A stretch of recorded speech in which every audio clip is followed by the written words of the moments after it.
అడవి మార్గం గుండా వెళ్లే రాజుగారికి అడవిలో ఒక అందమైన చిలక కనిపిస్తుంది. ఆ చిలక చాలా అందంగా ఉంటుంది. ఎలాగైనా ఆ చిలకను నా తోటలోనే పెట్టుకోవాలని చెప్పి రాజుగారికి ఆశ పడుతుంది. వెంటనే తన భటులను పంపించి ఆ చిలకను బంధించి తీసుకురమ్మంటాడు. ఆ చిలకను తీసుకొచ్చి తన తోటలోనే బంధించి ఒక అందమైన పంజరాన్ని తయారు చేసి అందులోనే ఆ చిలక నుంచి తనకు కావలసిన సకల సౌకర్యాలు, జీడిపప్పులు, బాదం పప్పులు, దానికి కావాల్సిన ఫ్రూట్స్ అన్నీ కూడా, అది ఏది తింటుందో అన్నీ కూడా చాలా చక్కగా తీసుకొచ్చి ఆ పంజరంలోనే పెట్టేసేవాడు. అది హాయిగా తిని హాయిగా గుర్రు పెట్టి నిద్రపోయి మళ్ళీ తినటానికి లేచేది, మళ్ళీ పడుకునేది. ఇలా తన రొటీన్ జీవితం అంతా సాగుతూ ఉండేది.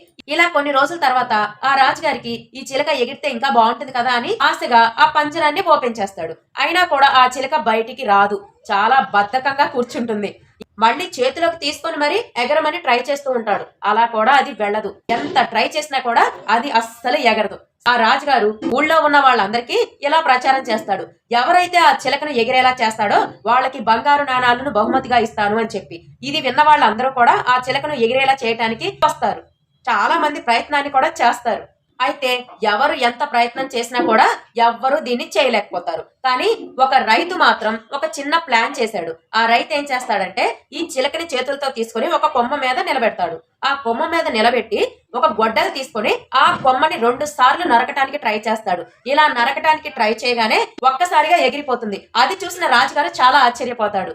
మన నిజ జీవితంలో కూడా మనం కూడా కంఫర్ట్ జోన్ లో ఉంటున్నాం. కష్టం తెలియకుండా బ్రతికితే, ఇలా కంఫర్ట్ జోన్ లోనే ఉండిపోతే మనం జీవితంలో ఎప్పుడూ కూడా అదే కోరుకుంటూ ఉంటాం. ఏ పని చేత కాకుండా పోతుంది. మనకున్న స్కిల్స్ ని మనం ఉపయోగించడం కూడా మర్చిపోతాం. మనకున్న టాలెంట్ ని కూడా మనమే గుర్తించలేనంతగా దిగజారిపోతాం. స్కిల్స్ ని ఎప్పుడూ కూడా ఇంప్రూవ్ చేస్తూ ఉండాలి. అంతేకాని నాకు ఇది చాలే అని తృప్తిగా ఉంటే నీకున్న టాలెంట్ దేనికి ఉపయోగపడకుండా పోతుంది. అసలు నీ టాలెంట్ ని నువ్వే మెల్లిమెల్లిగా మర్చిపోవడం కూడా జరుగుతుంది. నీకేదైనా స్కిల్ ఉంటే దాన్ని ఉపయోగిస్తూ ఉండాలి.